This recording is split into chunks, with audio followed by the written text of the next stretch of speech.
اور میں اسے کھینچتا ہوا جنگل کے قریب پہنچا تو ایک دم میرے دل میں خیال آیا کہ سیدھے راستے سے بکری کو گھر لے جانا مناسب نہ ہوگا۔ ہو سکتا ہے کہ کوئی دیکھ کر پہچان لے کہ وہ بکری کس کی ہے۔ چنانچہ میں بکری کو کھینچتا ہوا جنگل میں داخل ہو گیا، جس کی دوسری جانب ہمارا گاؤں تھا، اور اب میں اسی جنگل کے وسط میں کھڑا خوفزدہ نگاہوں سے اندھیرے میں سسکنے والی عورت کو دیکھنے کی کوشش کرتا ہوا سوچ رہا تھا کہ آدھی رات کے وقت جنگل میں کسی عورت کا کیا کام؟ یقیناً وہ کوئی بدرو ہو سکتی ہے۔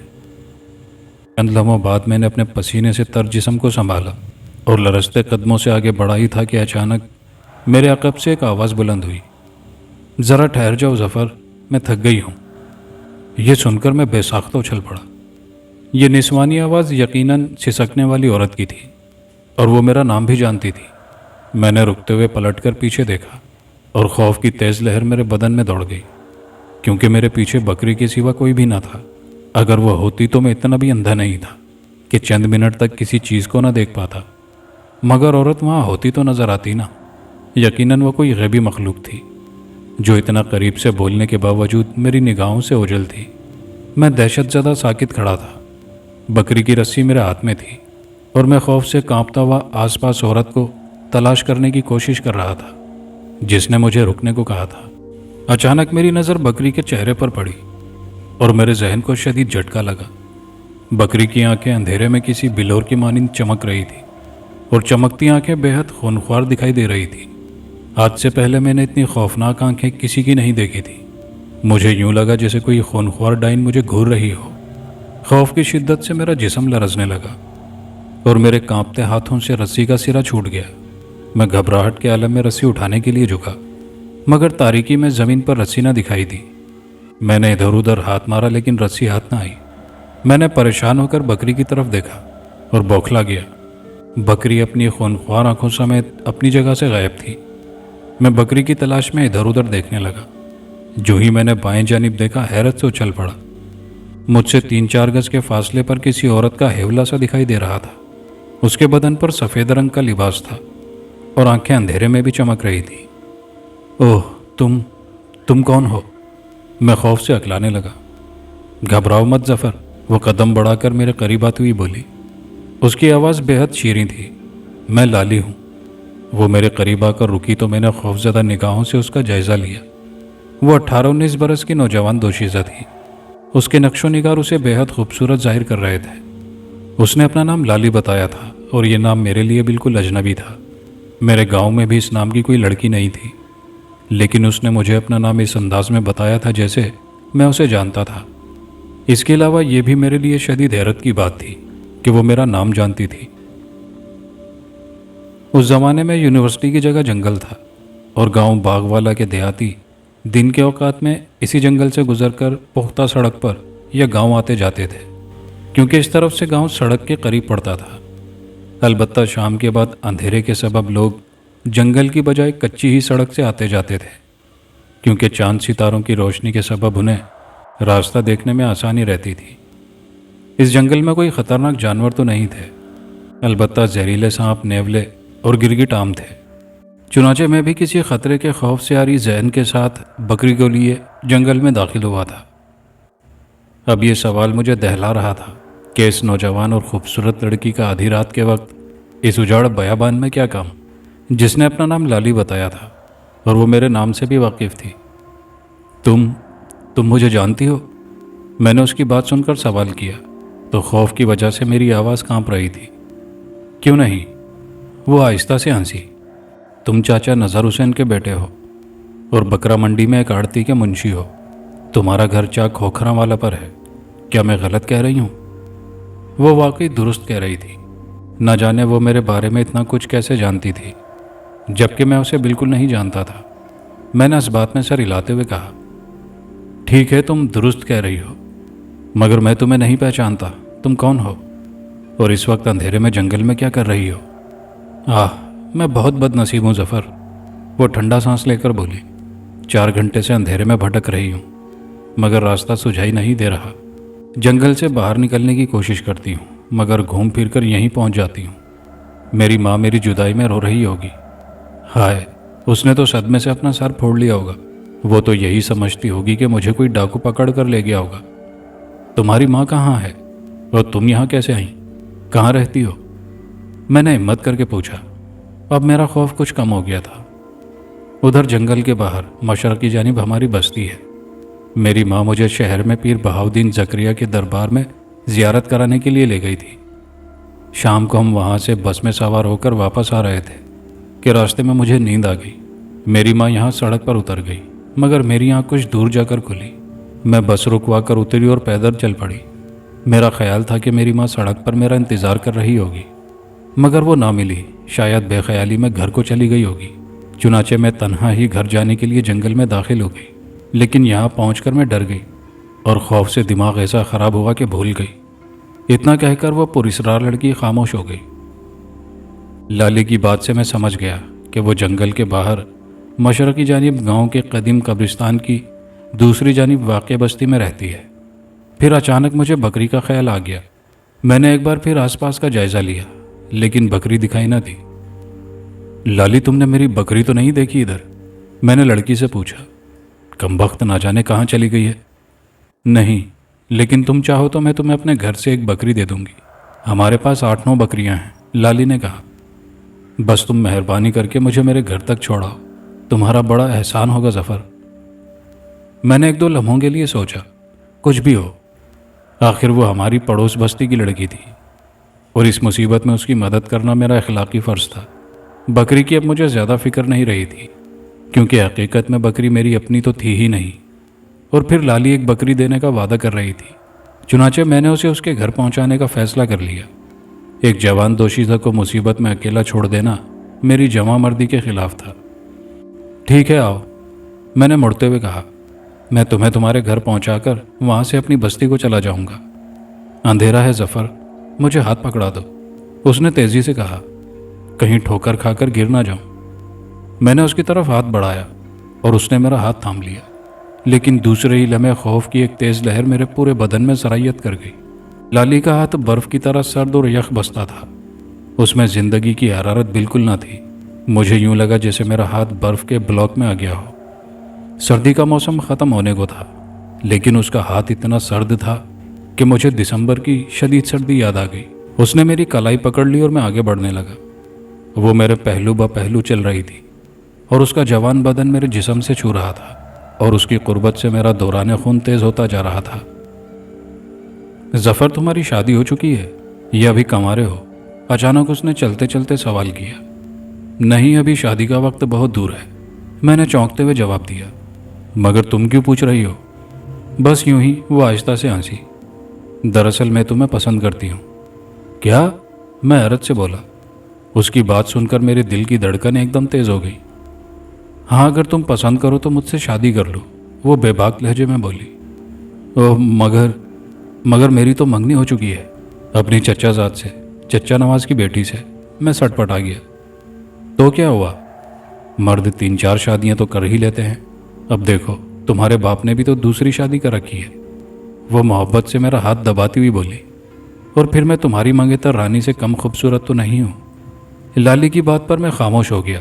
وہ میری کزن رانی سے کئی گنا خوبصورت معلوم ہوتی تھی، مگر میں والدین کی مرضی کے بغیر اس کے ساتھ کیسے شادی کر سکتا تھا، جبکہ گاؤں دیہاتوں میں لو میرج کا تصور تک نہیں، اور والدین بچوں سے ان کی پسند و ناپسند اور مرضی پوچھے بغیر ہی رشتے طے کر دیتے ہیں، چاہے بعد میں ان رشتوں کا جو بھی انجام ہو۔ البتہ پہلی شادی کے بعد لڑکے آزاد ہو جاتے ہیں اور وہ چاہیں تو دوسری یا تیسری شادی کر لیتے ہیں۔ اس میں نہ والدین دخل دینے کی کوشش کرتے ہیں اور نہ لڑکا ان کی اجازت کا پابند ہوتا ہے، لیکن پہلی شادی ہمیشہ والدین کی پسند سے ہوتی ہے۔ ظفر، تم نے بتایا نہیں، لالی نے مجھے خاموش دیکھ کر کہا۔ میں تمہیں سوچ کر جواب دوں گا لالی، میں نے جواب دیا۔ وہ خاموش رہی۔ اس کا جوان بدن میرے جذبات میں تلاطم پیدا کر رہا تھا اور میں اپنے جذبات کو دل میں دبائے رکھنے کی کوشش کر رہا تھا۔ چند منٹ بعد ہم جنگل سے نکل آئے۔ کھلی جگہ پر چاند کی روشنی میں نے لالی پر نظر ڈالی۔ بلا شبہ وہ بے حد خوبصورت تھی، مگر ہلکا سفید لباس دیکھ کر میرا دماغ چٹک گیا۔ سفید لباس گردن سے پاؤں تک کفن معلوم ہو رہا تھا۔ اسی کفن کے عقبی حصے کے پلو سے اس نے اپنا سر ڈھانپا ہوا تھا۔ جبکہ اس کے بازو کفن سے باہر اوریا نظر آ رہے تھے۔ خوف کی شدت سے میرے ہاتھ پاؤں پھولنے لگے اور ذہن میں یہ سوال ہتھوڑے برسانے لگا کہ لالی نے سلے ہوئے لباس کی بجائے کفن کیوں پہنا ہوا ہے؟ میں خوف سے کانپتا ہوا کھیتوں کی درمیانی پگڈنڈی پر چلنے لگا۔ اس راستے میں کہیں کہیں درختوں کے جھنڈ تھے۔ ان سے آگے گاؤں کا پرانا اور وسیع اور اس قبرستان تھا، جس کے اندر اور چاروں طرف گھنے درختوں کی کثرت تھی۔ چند قدم اور چلنے کے بعد میں نے رکتے ہوئے لالی کی طرف دیکھا۔ اب تو تم اپنے گھر پہنچ جاؤ گی، میں یہاں سے اپنی بستی کی طرف جاتا ہوں۔ نہیں پیارے، اس نے ملتجی لہجے میں کہا، جہاں اتنی زحمت کی ہے وہاں تھوڑی تکلیف اور کر لو اور میرے گھر تک پہنچا دو۔ اس کا گھر قبرستان کی دوسری جانب کچھ فاصلے پر واقع تھا۔ اس کی درخواست سن کر میں پھر آگے بڑھنے لگا۔ قبرستان کے قریب پہنچ کر میں نے راستہ بدلنا چاہا کہ قبرستان کے بائیں جانب سے گزرا جائے، لیکن لالی نے مجھے فوراً ہی ٹوک دیا۔ نہیں ظفر، اسی طرف سے چلو، اس نے قبرستان کی طرف اشارہ کرتے ہوئے کہا۔ لیکن ادھر تو اندھیرا ہوگا، میں نے رکتے ہوئے کہا۔ اس وقت قبرستان سے گزرنا مناسب نہیں ہے۔ ڈرنے کی ضرورت نہیں ہے ظفر، میں بھی تو تمہارے ساتھ ہوں۔ تم قبرستان کی طرف سے ہی چلو، اس نے اصرار کیا۔ تمہیں اپنے گھر جانا ہے نا، اس لیے ادھر سے جانا ضروری نہیں ہے، میں نے اسے سمجھانے کی کوشش کی۔ دیکھو پیارے، ہو سکتا ہے ادھر میری ماں رک کر میرا انتظار کر رہی ہو، وہ پیار سے بولی، کیونکہ ہم قبرستان والا راستہ ہی اختیار کرتے ہیں اور میری ماں جانتی ہے کہ اگر میں تنہا بھی آئی تو ادھر سے ہی آؤں گی۔ میں نے اس کی طرف دیکھا تو اس کی آنکھیں چمک رہی تھی۔ نہ جانے ان آنکھوں میں کیسی کشش تھی کہ میں اس کے سحر میں ڈوب سا گیا۔ میں کسی معمول کی طرح اس کے پیچھے قدم اٹھا رہا تھا۔ وہ مجھ سے صرف 2 قدم آگے بڑے اطمینان سے چل رہی تھی۔ قبرستان کے گرد واقع درختوں میں سے گزر کر ہم قبرستان میں داخل ہو گئے۔ اس وقت قبرستان پر مکمل خاموشی اور سناٹے کا راج تھا۔ دور دور تک کچی پکی اور اونچی نیچی قبریں پھیلی ہوئی تھیں۔ ان قبروں کے مکین قیامت کے انتظار میں ابدی نیند سو رہے تھے۔ تھوڑے تھوڑے فاصلے پر درختوں کے جھنڈ تھے، جن کے سائے قبروں پر حرکت کر رہے تھے۔ خود کو قبرستان کے اندر دیکھ کر میرے ہوش و حواس لوٹ آئے اور میں ابتدائی قبروں کے پاس ہی رک گیا۔ ارے رک کیوں گئے ہو پیارے، آؤ نا، اچانک لالی نے پلٹ کر مسکراتے ہوئے کہا۔ لالی کے بدن پر موجود کفن اور قبرستان کے بھیانک ماحول کی وجہ سے میرے ذہن پر ایک بار پھر خوف کی چادر پھیل گئی۔ اس کا زندگی کی حرارت سے محروم سرد بدن کا احساس میرے وجود میں سنسناہٹ سی پیدا کر رہا تھا۔ میں نے لالی کے چہرے کی طرف دیکھا، وہ میری ہی طرف دیکھ رہی تھی۔ اس سے نگاہیں ملتے ہی میرے ذہن کو عجیب سا جھٹکا لگا اور بے اختیار میرے قدم اٹھ گئے۔ اسی لمحے تیز ہوا چلنے لگی، درخت سائیں سائیں کرنے لگے۔ میں لالی کے پیچھے چل رہا تھا۔ چند قدم چلنے کے بعد اس کا رخ دائیں جانب واقع درختوں کے ایک جھنڈ کی طرف ہو گیا۔ چاند کی روشنی میں قبروں پر پڑنے والے درخت کے سائے حرکت کر رہے تھے، مگر مجھے یوں لگا جیسے وہ انسانی سائے ہوں۔ میں خوفزدہ سا رک گیا۔ اتنی دیر میں لالی درختوں میں پہنچ کر میری نگاہوں سے اوجھل ہو چکی تھی۔ ظفر، میرے دل نے مجھ سے کہا، وہ یقیناً کوئی بدرو یا زندہ لاش ہے، تم یہاں سے فوراً بھاگ جاؤ۔ اسی لمحے درختوں سے لالی کی آواز بلند ہوئی، آؤ نا پیارے، رک کیوں گئے ہو؟ لیکن میں بے حد دہشت زدہ ہو چکا تھا۔ میں تیزی سے پلٹا اور واپس جانے کے لیے دوڑا، مگر راہ میں چھوٹی قبر کے ساتھ میرا پاؤں الجھا اور میں منہ کے بل زمین پر آ گرا۔ میرے حلق سے بے اختیار چیخ نکل گئی۔ اس چیخ کے جواب میں مجھے اپنے آس پاس سے ہنسنے کی آوازیں سنائی دینے لگی اور میں بے ساختہ اچھل پڑا۔ مجھے یوں لگا جیسے بہت سی لڑکیاں میری حالت پر ہنس رہی ہوں۔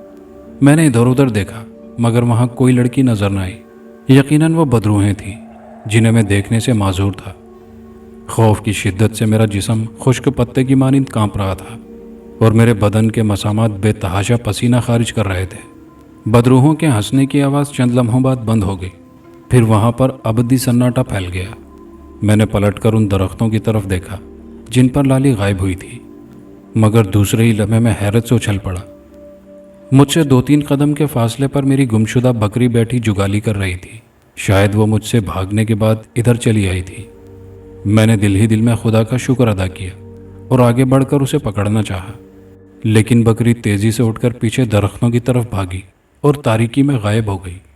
میں نے سوچا کہ بکری کو پکڑ کر ساتھ لے جاؤں، چنانچہ میں انہی درختوں کی طرف بڑھنے لگا، مگر خوف سے میرے قدم ڈگمگا رہے تھے۔ میں خوفزدہ نگاہوں سے ادھر ادھر دیکھتا ہوا ان درختوں کے سائے میں پہنچا تو بکری ایک قبر کے پاس کھڑی تھی۔ مجھے اس کا ہیولا دکھائی دے رہا تھا۔ میں اس طرف بڑھا، مگر اس بار بکری نے بھاگنے کی کوشش نہ کی اور اطمینان سے کھڑی رہی۔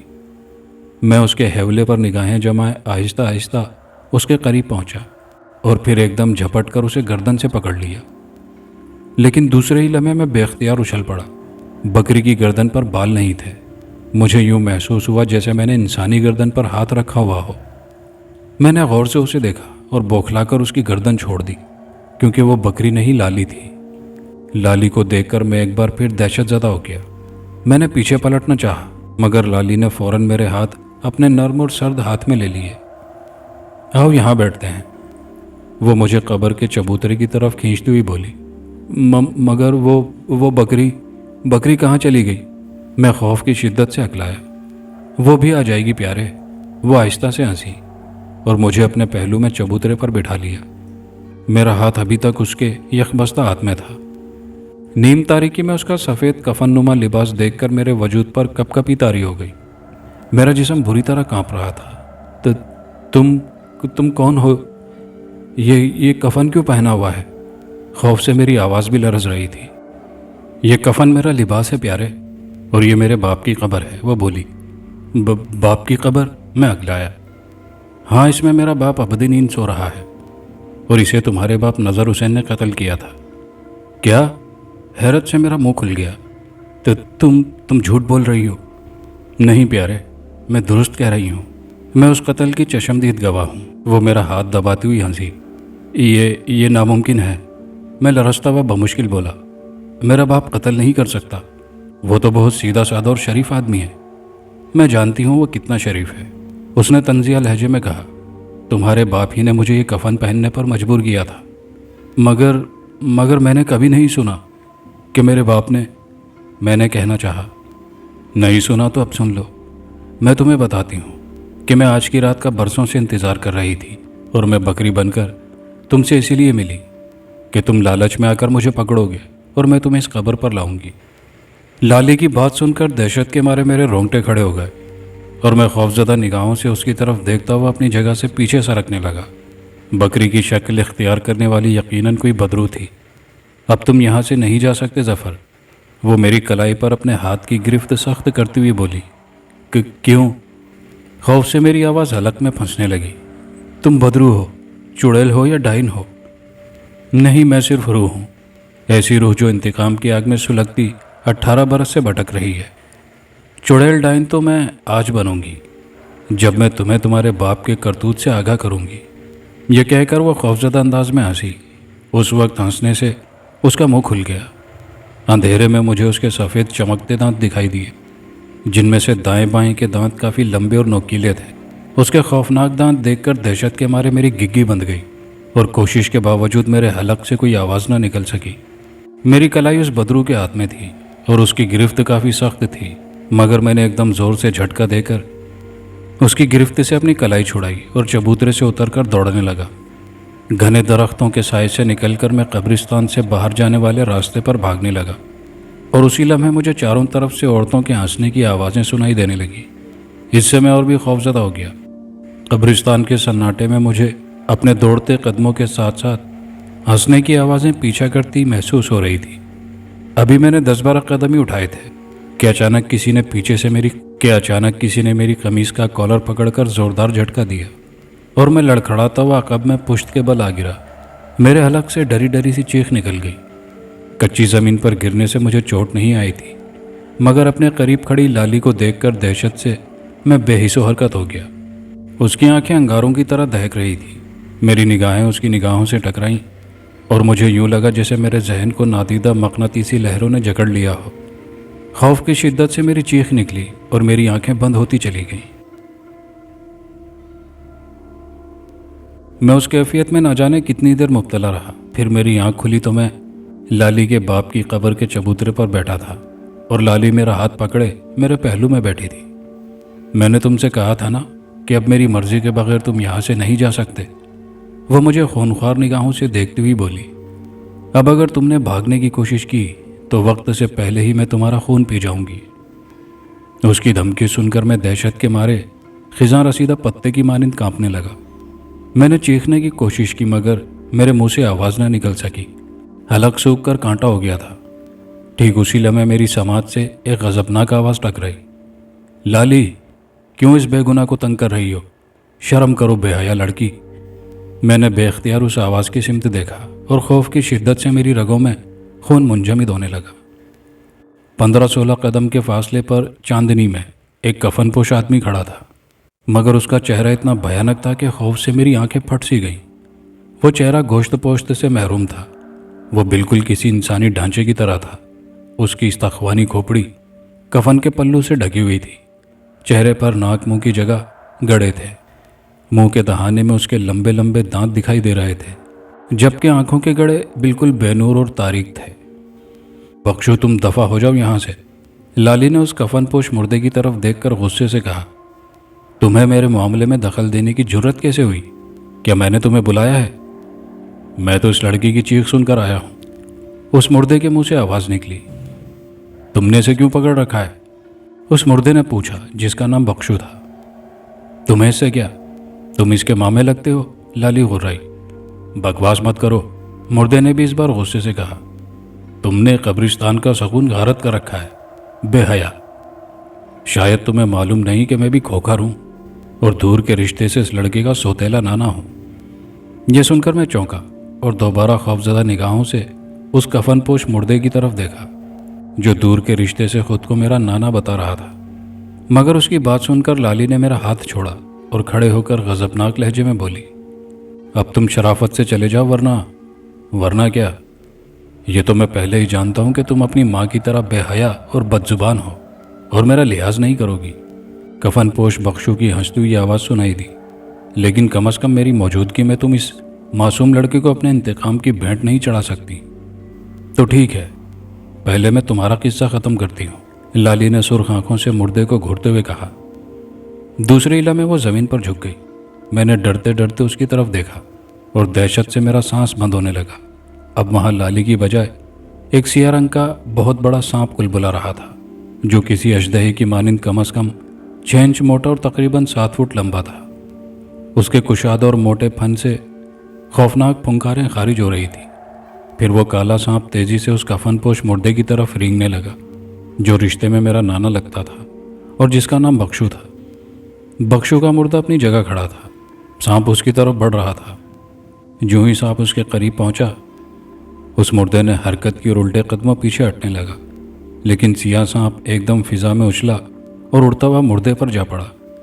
دوسرے ہی لمحے وہ مردے کے گرد لپٹ گیا اور مردہ خود کو اس کی گرفت سے نکالنے کی کوشش کرنے لگا۔ کفن پوش مردے کے گرد لپٹا ہوا سانپ اپنا گھیرا تنگ کر رہا تھا۔ چند لمحوں بعد ہی مردے کے حلق سے چیخیں خارج ہونے لگی۔ میں دہشت زدہ بیٹھا ان کی طرف دیکھتا ہوا کانپ رہا تھا اور ناک کی گرفت مردے کے جسم پر سخت ہوتی جا رہی تھی۔ چند لمحوں بعد ہی مردے کی چیخیں بند ہو گئیں اور پھر میں نے سناٹے میں ایسی آواز سنی جیسے ہڈیاں کڑکڑائی ہوں۔ یقیناً سانپ کے بلوں میں جکڑے ہوئے کفن پوش مردے کے ڈھانچے کی ہڈیاں ٹوٹ گئی تھیں۔ میرے ذہن میں آیا کہ موقع سے فائدہ اٹھا کر بھاگ جاؤں۔ چنانچہ میں قبر کے چبوترے سے اترا اور مردے کی مخالف سمت میں تیزی سے چل دیا۔ درختوں کی دوسری جانب پہنچا تو ادھر بھی دور تک قبریں تھیں۔ میں ایک دم دوڑنے لگا۔ میں ابھی وہاں سے 25-30 قدم کے فاصلے پر ہی پہنچا تھا کہ اچانک مجھے عقب میں کسی گھوڑے کے دوڑنے کی آہٹیں سنائی دینے لگی۔ میں نے بے اختیار پلٹ کر دیکھا تو پیچھے سفید رنگ کا ایک گھوڑا دوڑا چلا آ رہا تھا۔ میں رک گیا۔ مجھے اچانک ہی خیال آیا تھا کہ اگر میں اس گھوڑے پر سوار ہو جاؤں تو لالی مجھ تک نہیں پہنچ سکے گی اور میں اپنے گھر پہنچ جاؤں گا۔ چنانچہ میں انتظار کرنے لگا۔ گھوڑا دوڑتا ہوا میرے قریب آیا اور رک گیا۔ میں فوراً اچھل کر اس کی پیٹھ پر سوار ہوا اور اس کی گردن سے لپٹ کر ایڑ لگا دی، مگر گھوڑا نہ چلا۔ میں نے اس کی پشت پر ہاتھ مارا، لیکن وہ اپنی جگہ سے ٹس سے مس نہ ہوا۔ میں نے سیدھے ہو کر گھوڑے کے چہرے کی طرف دیکھا اور بوکھلا گیا۔ سفید گھوڑا میری طرف چہرہ موڑے دیکھ رہا تھا، مگر اس کی آنکھیں بے حد چمکدار اور سرخ تھیں، بالکل لالی کی آنکھوں کی طرح خوفناک۔ ظفر، میں نے کہا تھا نا کہ تم میری مرضی کے بغیر اس قبرستان سے باہر نہیں جا سکو گے۔ اچانک گھوڑے کے منہ سے انسانی آواز خارج ہوئی۔ میں اس کی آواز سن کر بے ساختہ اچھل پڑا۔ میں نے دہشت زدہ ہو کر گھوڑے سے نیچے چھلانگ لگا دی مگر زمین پر گرتے ہی میرے حواس معطل ہو گئے اور مجھے کوئی ہوش نہ رہا۔ جب ہوش آیا تو میں لالی کے باپ کی قبر کے چبوترے پر پڑا تھا اور کوئی گرم وجود میرے برابر دراز تھا۔ جو ہی مجھے احساس ہوا میں نے تیزی سے کروٹ لے کر اس وجود سے دور ہونے کی کوشش کی، مگر میں لڑک کر چبوترے سے نیچے جا گرا۔ میرے سر میں چوٹ لگی اور میرے منہ سے بے ساختہ چیخ نکل گئی۔ دوسرے لمحے مجھ پر بے ہوشی طاری ہوتی چلی گئی۔ نہ جانے کتنی دیر گزری تھی کہ مجھے ہوش آ گیا۔ اس بار میں نے خود کو وہاں سے چند گز دور چاند کی روشنی میں زمین پر دراز پایا اور ادھر ادھر دیکھتا ہوا اٹھ بیٹھا۔ میں دو قبروں کے درمیان خالی جگہ پر تھا۔ مجھے بے ہوشی سے پہلے کا واقعہ یاد آیا تو میں نے گھبرا کر اپنے قریب نظر ڈالی، مگر مجھے کوئی وجود وہاں نظر نہ آیا۔ میں جلدی سے کھڑا ہو گیا، مگر اسی لمحے کسی نے عقب سے میرا ہاتھ پکڑا اور خوف کے مارے میرے حلق سے بے ساختہ چیخ نکل گئی۔ میں نے پلٹ کر دیکھا تو لالی سفید کفن میں لپٹی اپنی چمکدار آنکھوں سے میری طرف دیکھ رہی تھی۔ آؤ پیارے لڑکے، اس نے مسکراتے ہوئے کہا، ادھر ہی بیٹھ جاتے ہیں، اندھیرے میں تو تمہیں ڈر لگتا ہے۔ وہ میرا ہاتھ تھامے قریب کی ایک اونچی قبر پر بیٹھ گئی۔ میں خوف سے لرزتا ہوا اس کی طرف دیکھ رہا تھا۔ نہ جانے اس کی آنکھوں میں کیا سحر تھا کہ میں اس کی آنکھوں سے نگاہیں نہیں ہٹا پا رہا تھا۔ میرا ذہن مکمل طور پر اس کی نگاہوں کی گرفت میں جکڑا ہوا تھا اور میرا بدن توانائی سے خالی تھا۔ میرے جسم میں اتنی بھی طاقت نہیں تھی کہ میں اپنا ہاتھ اس کے ہاتھ سے کھینچ سکتا۔ سنو ظفر، وہ ایک دو لمحوں کے بعد کہنے لگی، 18 سال پہلے جب تمہارا باپ نظر جوان تھا، اس وقت میری عمر 17 برس تھی اور میرا باپ نظر کا نوکر تھا۔ اس وقت نظر کا باغ تھا جس میں آم فالسے کے پیڑ تھے اور میرا باپ اس باغ کی دیکھ بھال پر مامور تھا۔ اسے مالی کہتے تھے۔ جب آم پکنے پر آئے تو میرے باپ کو باغ میں دن رات رہنا پڑا تاکہ آم چوری نہ ہو جائیں یا طوطے آموں کو نقصان نہ پہنچائیں۔ میں دوپہر کا کھانا باپ کو پہنچانے باغ میں جاتی، رات کا کھانا وہ گھر آ کر کھاتا اور کھانے کے بعد واپس باغ میں جا کر رات گزارتا۔ جب میں دوپہر کے وقت باپ کو کھانا دینے باغ میں جاتی تو وہاں اکثر اوقات نظر اور اس کے چند دوست بھی موجود ہوتے۔ وہ لوگ باغ میں 5-6 بجے تک تاش کھیلتے رہتے۔ میں خوبصورت اور جوان تھی، اس لیے جب بھی باغ میں جاتی وہ لوگ میری طرف بری نگاہوں سے دیکھتے اور آپس میں میرے بدن کی تعریفیں کرتے۔ پھر ایک دن شام کے وقت نظر نے میرے باپ کو کسی کام سے شہر بھیج دیا، لیکن مجھے اور میری ماں کو اس کے جانے کا علم نہ ہو سکا اور ہم حسب معمول شام کو اس کا انتظار کرتے رہے۔ عام طور پر میرا باپ شام 7 بجے تک گھر واپس آ جاتا، جبکہ 7:15 بجے سورج غروب ہوتا تھا۔ اس دن جب مغرب کے بعد تک میرا باپ گھر نہ لوٹا تو میری ماں نے تشویش ظاہر کی۔ ہم نے 8 بجے تک انتظار کیا۔ ہم لوگ مغرب کے فوراً بعد کھانا کھا لیا کرتے تھے۔ اس دن اماں کے سر میں درد تھا۔ لالی، تیرا باپ ابھی تک نہیں آیا، خدا خیر کرے، اس نے مجھ سے کہا۔ وہ تو مغرب تک ہر صورت میں آ جایا کرتا ہے۔ اماں، ہو سکتا ہے ابا دوپہر کے بعد سو گیا ہو اور کسی نے اسے جگایا نہ ہو، میں نے امکان ظاہر کیا۔ اچھا، میں اسے وہیں کھانا دے کر آتی ہوں، ماں نے کہا۔ تم ذرا گھر کا دھیان رکھنا۔ میری اماں نے ابا کا کھانا چھبڑی میں رکھا اور رومال سے ڈھانپ دیا۔ مگر اماں، تمہاری نظر تو کمزور ہے، اندھیرے میں کہیں گر نہ جاؤ، میں نے ماں سے کہا۔ تم آرام کرو، میں ابا کو کھانا دے آتی ہوں۔ اچھا، لے جاؤ، لیکن ذرا دھیان سے جانا اور جلدی واپس آ جانا، ماں نے کہا۔ اور ہاں، اگر تمہارے آنے تک مجھے نیند آ جائے تو بھینسوں کو چارہ ڈال دینا اور باغ سے بکری کو ساتھ لیتی آنا۔ ہماری ایک بکری تھی۔ صبح میرا باپ ناشتہ کرنے آتا تو بکری کو ساتھ لے جاتا۔ وہ سارا دن باغ میں چرتی رہتی۔ شام کو ابا اسے گھر چھوڑ جاتا۔ بہرحال میں کھانا لے کر باغ کی طرف روانہ ہوئی تو میں نے پھتو کو دیکھا۔ اس کا گھر ہمارے گھر کے دائیں جانب چند قدم کے فاصلے پر تھا۔ وہ مہردین کا بیٹا تھا۔ عمر 27-28 برس تھی اور اس کی بیوی 2 سال پہلے مر چکی تھی۔ اس کے بعد اس کی میری ماں سے آشنائی ہو گئی تھی۔ ماں کی عمر 30-35 سال کے قریب تھی اور ابھی وہ جوان ہی تھی۔ میری غیر موجودگی میں پھتو میری ماں سے ملنے آ جاتا اور میرے باپ کو وہ چاچا اور اماں کو چاچی کہا کرتا۔ بعض اوقات میرا باپ گھر میں ہوتا اور گھر میں صرف ماں اور میں ہوتی تو پھتو کے آنے کے بعد میری ماں مجھے کسی کام کے بہانے گھر سے باہر بھیج دیتی۔ وہ کام ایسا ہوتا تھا جس کے لیے مجھے آدھا پونا گھنٹہ باہر ہی رہنا پڑتا۔ میں بچی نہیں تھی اور مجھے علم ہو چکا تھا کہ پھتو اور میری ماں کے درمیان ناجائز تعلقات ہیں، لیکن میں نے اپنی اس باخبری کو کبھی ماں پر ظاہر نہ کیا تھا، کیونکہ وہ میری ماں تھی اور اس کا پردہ رکھنا میرا فرض تھا۔ مگر ایک دن اتفاق سے میری ماں کو میری باخبری کا پتہ چل گیا تھا۔ یوں ہوا کہ ماں نے دوپہر کے وقت مجھے کھانا دے کر ابا کے پاس باغ میں بھیجا تھا۔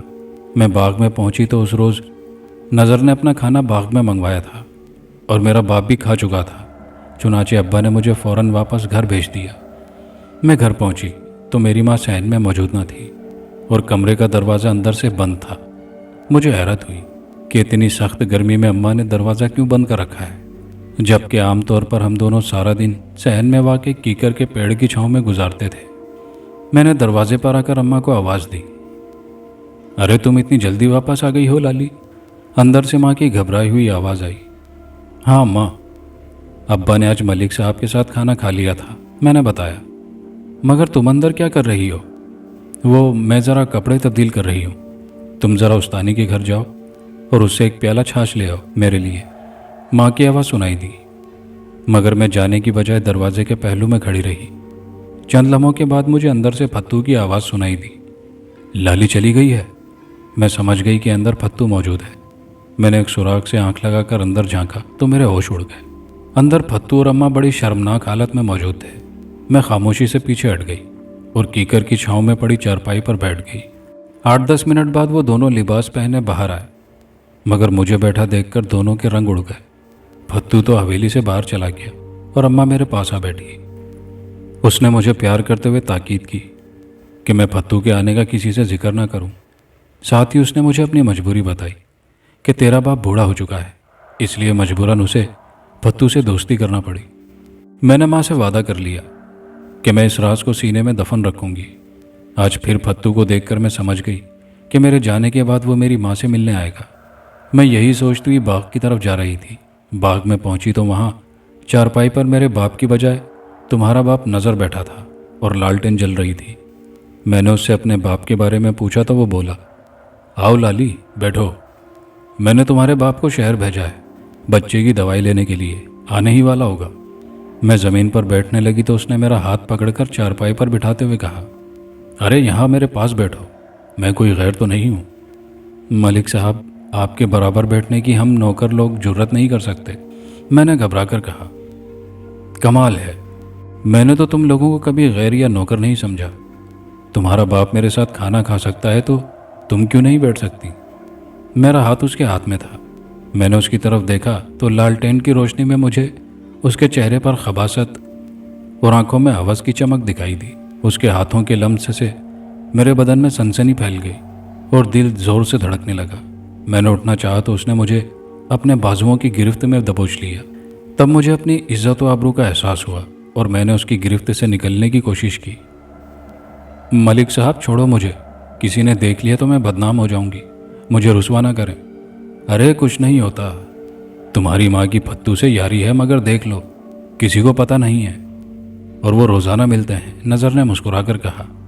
نہیں نہیں، چھوڑو مجھے ورنہ میں شور مچا دوں گی، میں نے غصے سے کہا۔ دیکھ اگر انکار کرے گی تو نقصان میں رہے گی، میں تمہارے باپ کو پھتو اور تمہاری ماں کے بارے میں بتا دوں گا، وہ غصے میں آ کر تمہاری ماں کو قتل کر دے گا، نتیجے میں قانون اسے پھانسی چڑھا دے گا اور تم دنیا میں تنہا رہ جاؤ گی۔ اس کی دھمکی سن کر میں خوفزدہ ہو گئی۔ اس نے جب مجھے بے لباس کر ڈالا تو میں نے اس کے ہاتھ پر کاٹا۔ اس نے درد سے کراہتے ہوئے مجھے چھوڑ دیا۔ چارپائی کے پائے سے بندھی میری بکری زور زور سے ممیانے لگی اور وہ رسی توڑانے کی کوشش کر رہی تھی۔ میں نظر کی گرفت سے نکل کر بھاگی، مگر اسی لمحے درختوں کے پیچھے سے 4 آدمی نکل آئے جنہوں نے اپنی پگڑیوں سے اپنے چہرے چھپا رکھے تھے۔ انہوں نے مجھے گھیر لیا۔ میں نے خود کو ان کی گرفت سے آزاد کرانے کی کوشش کی اور اس کوشش میں ایک آدمی کے منہ سے کپڑا ہٹ گیا۔ میں نے اسے پہچان لیا، وہ نظر کا چچا زاد اسلم تھا۔ چاروں افراد مجھے پکڑ کر چارپائی کے پاس لائے اور نظر کی طرف دھکیل دیا۔ نظر نے مجھے اپنی گرفت میں جکڑ لیا۔ میں نے چیخنے کی کوشش کی تو اس نے میرے منہ پر ہاتھ رکھ کر دبایا اور اسلم سے بولا، یار اسلم، اس کا منہ باندھو ورنہ شور سن کر ساری بستی کے لوگ بھاگ آئیں گے، ناٹک کرتی ہے سالی۔ تب اسلم نے اپنی پگڑی سے میرا منہ باندھا اور میں شور نہ مچا سکی، مگر نظر کی گرفت سے نکلنے کی کوشش کرتی رہی۔ یہ دیکھ کر اسلم نے نظر کی پگڑی سے میرے دونوں ہاتھ پشت کی طرف موڑ کر باندھ دیے۔ اب میں جد و جہد کرنے سے قاصر ہو گئی تھی۔ میں زارو قطع رو رہی تھی، ان کو خدا رسول کے واسطے دے رہی تھی کہ مجھے بے آبرو مت کرو، مگر ان شیطان کے بچوں میں کوئی آدمی نہ تھا۔ سارے پکے حرامی اور خبیث تھے۔ وہ سب مجھے نظر کی ہوس کا نشانہ بنتے دیکھ رہے تھے۔ کوئی نہ تھا کہ مجھے بچاتا یا میری ہمدردی کرتا۔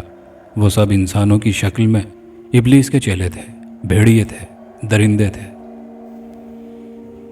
مجھے بے بس کرنے کے بعد نظر کے لیے اب کوئی رکاوٹ نہ رہی تھی، مگر میری بکری بری طرح شور مچا رہی تھی۔ نظر نے اسلم سے کہا، اسلم، اس کم بخت کا گلا دبا ڈالو۔ اس ظالم نے بکری کے گلے میں رسی کا پھندا بنا کر ڈالا، اور پھندا سخت ہوتے ہی میری بکری تڑپتی ہوئی مر گئی۔ تب نظر نے اطمینان سے مجھے بے آبرو کر ڈالا۔ میں چیختی اور تڑپتی رہی، مگر میرے منہ سے کوئی آواز نہ نکل سکی کیونکہ میرا منہ بند تھا۔ پھر میں بے ہوش ہو گئی۔ ان سب نے باری باری مجھے اپنی ہوس کا نشانہ بنایا۔ میں کئی بار بے ہوش ہوئی اور کئی بار ہوش آیا۔ اسی لمحے سائیکل کی گھنٹی بجی اور وہ سب پریشان ہو گئے۔ میں بھی گھنٹی کی آواز پہچان کر سمجھ گئی کہ میرا باپ سائیکل پر آ رہا ہے۔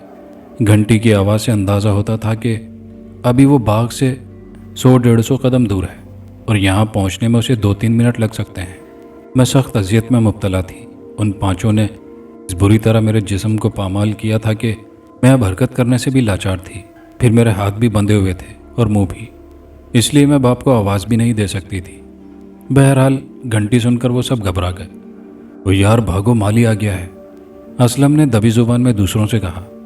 اس طرح بھاگنے کا کوئی فائدہ نہیں ہے، ایک آدمی بولا۔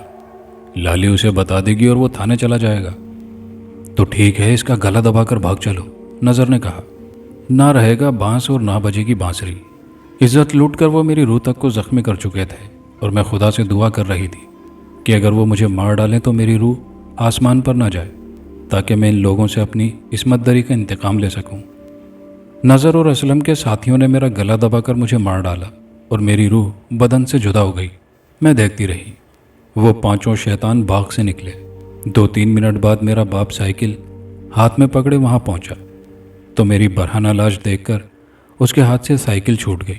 وہ صدمے سے تیورا کر زمین پر گر گیا اور اگلے ہی پل وہ ہمیشہ کے لیے دنیا سے رخصت ہو چکا تھا۔ میری ماں کو میری اور میرے باپ کی موت سے سخت صدمہ پہنچا۔ وہ ذہنی توازن کھو بیٹھی۔ کچھ عرصے تک وہ گاؤں میں گھومتی رہی، پھر ایک دن پکی سڑک پر گئی اور لاری تلے آ کر مر گئی۔ مگر میں روح کی صورت میں بھٹکتی رہی اور تمہارے جوان ہونے کا انتظار کرتی رہی۔ تم اس وقت 2 برس کے تھے۔ میں چاہتی تو تمہارے باپ کو یا تمہیں اس وقت اپنے انتقام کا نشانہ بنا سکتی تھی، مگر میں نے صبر کیا۔ دراصل میں نے فیصلہ کیا تھا کہ نظر سے اس طرح انتقام لوں کہ اس کی روح تک بلبلا اٹھے اور وہ زندہ درگور ہو جائے۔ میں نے سنا تھا کہ والدین کو اولاد ہر شے سے زیادہ پیاری ہوتی ہے۔ بچے کے مرنے کا صدمہ آدمی برداشت کر سکتا ہے، لیکن جوان بیٹے کی موت اس کے لیے ناقابل برداشت ہوتی ہے، اور خاص طور پر اس صورت میں کہ وہ بیٹا اس کا اکلوتا وارث ہو اور جس سے آدمی کی نسل چلتی رہے۔ چنانچہ میں نے بھی یہی سوچا کہ نظر کے کلیجے پر اس وقت ہاتھ ڈالوں گی جب تم بالکل جوان ہو چکے ہوگے، اور آج۔ اس نے خاموش ہو کر میری طرف دیکھا اور دوبارہ بولی، آج وہ وقت آ گیا ہے۔ آج منگل ہے نا؟ یہ وہی دن ہے جس روز میری عزت لوٹ کر مجھے قتل کیا گیا تھا، اور میرے قتل کے صدمے سے میرا باپ مر گیا تھا۔ چنانچہ میں آج نظر سے انتقام لینے کا عہد پورا کروں گی، اور دنیا کی کوئی طاقت مجھے نہیں روک سکتی۔ لالی کی کہانی سن کر میں شدید حیران تھا، مگر اس کے خاموش ہونے پر میں ایک بار پھر خوفزدہ ہو گیا کہ اب وہ میرے باپ کے جرم کی سزا مجھے دینا چاہتی ہے۔ انتقام کی پیاسی لالی خونخوار نگاہوں سے میری طرف دیکھ رہی تھی، اور خوف کی شدت سے میرا حلق خشک ہوتا جا رہا تھا۔ تم کیا کرو گی؟ میرے حلق سے بمشکل آواز نکلی۔ وہ ہنسی۔ میں تمہارا خون پیوں گی۔ اس کا لہجہ بے حد درندگی آمیز تھا۔ اس کے جواب پر میں نے بوکھلا کر اس کے چہرے کی طرف دیکھا اور دہشت سے میری گگی بند گئی۔ حسین و جمیل اور نوجوان لالی اب ایک ادھیڑ عمر بڑھیا دکھائی دے رہی تھی، جس کی شکل بے حد خوفناک تھی۔ اس کا منہ بھیانک انداز میں کھلا ہوا تھا اور لمبے نوکیلے دانت صاف دکھائی دے رہے تھے۔ وہ کہہ رہی تھی، خود کو زندہ رکھنے کے لیے مجھے 18 برس تک خون پینا پڑا ہے، کبھی بکریوں کا، کبھی کتے بلیوں کا۔ مگر ظفر آج میں تمہارا خون پیوں گی اور ہمیشہ کے لیے اس دنیا سے رخصت ہو جاؤں گی۔ انتقام پورا ہونے کے بعد مجھے مزید بھٹکنے کی ضرورت نہیں۔ میں عالم بالا میں اپنے ماں باپ کی روحوں سے جا ملوں گی اور انہیں خوشخبری دوں گی کہ میں نے نظر حسین کھوکر سے اپنی اور ان دونوں کی موت کا انتقام لے لیا ہے۔ تمہارا باپ تمہاری لاش دیکھ کر میرے باپ کی طرح صدمے سے مر جائے گا، نہ بھی مرا تو ہمیشہ کے لیے ذہنی اذیت میں ضرور مبتلا ہو جائے گا، اور ذہنی توازن کھو بیٹھا تو ساری عمر لوگوں کو درس دیتا رہے گا کہ کسی بے گناہ اور معصوم لڑکی کی عزت سے کھیلنے کا انجام کیا ہوتا ہے، اور آدمی شیطان بن کر کس طرح ہمیشہ کے لیے راندہ درگاہ ہو جاتا ہے۔ یہ کہہ کر لالی نے ایک دم میری گردن دبوچ کر مجھے زمین پر لٹا دیا۔ دہشت کے مارے میرے بدن میں اتنی بھی طاقت نہ رہی تھی کہ میں کوئی مزاحمت کر سکتا۔ اس کی نگاہیں میری آنکھوں کے راستے میرے دماغ کو جگڑ چکی تھی، اور میں بے بسی کے عالم میں زمین پر لیٹا اس کی طرف دیکھ رہا تھا۔ اس نے میرے سینے پر ایک ہاتھ رکھا اور دوسرا میری پیشانی پر رکھ کر میری گردن پر جھک گئی۔ اس کی سانسیں میرے چہرے سے ٹکرا رہی تھی۔ بے بسی کے عالم میں نے دہشت سے تڑپ کر چیخنا چاہا، مگر میرے حلق سے کوئی آواز نہ نکل سکی، اور اس کے مکرو چہرے پر نظر آنے والے ہونٹ میری شہرک کو چھونے لگے۔ میں دہشت سے بے حس و حرکت پڑا تھا۔ اب اس کا منہ مجھے نظر نہ آ رہا تھا۔ پھر جو ہی میں نے اپنی شہرک میں لالی کے نوکیلے دانتوں کی چبھن محسوس کی، قبرستان کے بھیانک سناٹے میں ایک کڑکدار آواز ابھری۔ کون ہے؟ میں نے فوراً وہ آواز پہچان لی۔ وہ میرے سوتیلے چچا امیر خان کی آواز تھی، جو پڑھا لکھا ہونے کے سبب گاؤں میں منشی کہلاتا تھا اور اسے منشی چاچا کہا کرتا تھا۔ اس کی آواز سن کر لالی اچھل پڑی۔ وہ مجھے چھوڑ کر الگ ہو گئی۔ میں نے گردن موڑ کر بائیں جانب دیکھا تو چند قدم دور منشی چاچا کھڑا تھا۔ ارے تم یہاں سو رہے ہو ظفر، اور گھر میں تمہارے ماں باپ تمہارا انتظار کر رہے ہیں، اس نے مجھے پہچان کر کہا، مگر شاید لالی اسے نظر نہ آ رہی تھی۔ چاچا منشی، لالی کی روح میرا خون پینا چاہتی ہے، میں نے چلا کر کہا۔ یہ سن کر چاچا منشی چونکا، پھر تیزی سے چاقو نکال کر کھولا اور ساتھ ہی کسی کلام الہی کا ورد کرنے لگا۔ اس نے تیزی سے میری طرف بڑھتے ہوئے مجھ پر پھونک ماری۔ میں نے لالی کی طرف دیکھا، وہ 2 قدم پیچھے ہٹ گئی تھی۔ چاچا منشی نے چاقو پر پھونک مار کر چاقو سے میرے گرد ہوا میں دائرہ سا بنا دیا، اور پھر میرا ہاتھ پکڑ کر اٹھایا ہی تھا کہ لالی نے چیختے ہوئے چاچا منشی کے کندھے پر ہاتھ مارا، لیکن دوسرے ہی لمحے وہ بری طرح چیختی ہوئی پیچھے جا گری۔ چاچا اس سے بے خبر و بے نیاز معلوم ہو رہا تھا۔ شاید میرے سوا لالی کو کوئی نہیں دیکھ سکتا تھا۔ لالی زمین پر پڑی تڑپتی اور چیختی رہی، میں مر رہی ہوں۔ مجھے کیا پتا تھا کہ منشی نے خود پر کچھ دم کر رکھا ہے۔ میرا بدن جل رہا ہے۔ کاش۔ اس کی چیخیں لمحہ بہ لمحہ دم توڑتی چلی گئی۔ پھر میں نے دیکھا کہ لالی کی جگہ ایک مردہ بکری کی لاش پڑی تھی۔ تم ادھر کیا کرنے آئے تھے؟ چاچا منشی نے مجھ پر ایک پھونک مارتے ہوئے کہا۔ یہ لالی مجھے پکڑ کر لائی تھی، میں نے بکری کی طرف اشارہ کیا۔ یہ میرا خون پینا چاہتی تھی۔ چاچا نے پلٹ کر دیکھا اور حیرت سے اچھل پڑا۔ ارے یہ بکری کہاں سے آ گئی؟ ابھی تو یہاں نہیں تھی۔ اس پر مجھے خوف کا ایک جھٹکا لگا اور میں چکرا کر زمین پر گرا۔ آنکھ کھلی تو میں اپنے گھر میں تھا۔ میرا باپ اور چاچا منشی میرے قریب بیٹھے مجھے ہوش میں لانے کی کوششیں کر رہے تھے۔ میرے ہوش میں آنے پر انہوں نے اطمینان کا سانس لیا۔ ان سے پتہ چلا کہ مجھے 2 دن بعد ہوش آیا ہے۔ ان کے دریافت کرنے پر میں نے سارا واقعہ سنایا تھا، جو کہ حرف بہ حرف درست تھا۔ البتہ چاچا منشی سمیت کسی کو لالی کے قاتل کا پتہ نہ تھا۔ میرے باپ نے بھی اعتراف کر لیا کہ اس سے یہ جرم سرزد ہوا تھا۔ اس واقعے کے بعد مجھے دوبارہ کبھی لالی کی بھٹکی ہوئی روح نہیں ملی، لیکن میں آج تک حیران ہوں، کیا روحیں بھی کسی سے انتقام لے سکتی ہیں؟ اور وہ بھی اپنے بدن سے جدا ہونے کے 18 برس بعد؟ کیا اتنی مدت تک کوئی روح انتظار کر سکتی ہے؟ کہانی یہاں اپنے اختتام کو پہنچی۔ کہانی کے آخر میں اپنی گزارشات پر آپ کے نام: عمیر عتیق صاحب ہیں سرجانی ٹاؤن کراچی پاکستان سے، شاہد علی صاحب ہیں شہر کا نام نہیں لکھا پاکستان سے ہیں، بلال رشید بھٹی صاحب ہیں اسلام آباد پاکستان سے، محمد عمران صاحب ہیں کراچی پاکستان سے، تنویر بٹ صاحب ہیں لاہور پاکستان سے، ابراہیم شریف صاحب ہیں بنگلورو کرناٹکا انڈیا سے، فائقہ طاہر شجاع طاہر صاحب ہیں کشمیر سے، ایمن انصاری صاحب ہیں ممبئی انڈیا سے، محمد جنید صاحب ہیں پہاڑ گنج دلی انڈیا سے، محمد رئیس صاحب ہیں بنگلہ دیش سے، یاسر علی صاحب ہیں بھوپال والا سیالکوٹ سے، آزاد مہری صاحب ہیں سڈنی آسٹریلیا سے، کہکشاں صاحبہ اور اسلم شاہ صاحب ہیں کوٹا راجستھان انڈیا سے۔ آپ تمام لوگوں کے کامنٹس کا بے حد شکریہ۔ کہانی اچھی لگی ہو تو دوستوں کے ساتھ لائک شیئر ضرور کیجیے گا، کامنٹ باکس میں اپنی قیمتی رائے کا اظہار کیجیے گا، اور چینل پر نئے آنے والے دوستوں سے گزارش ہے کہ اگر چینل کو ابھی تک سبسکرائب نہیں کیا تو چینل کو سبسکرائب کر لیجیے۔ شکریہ۔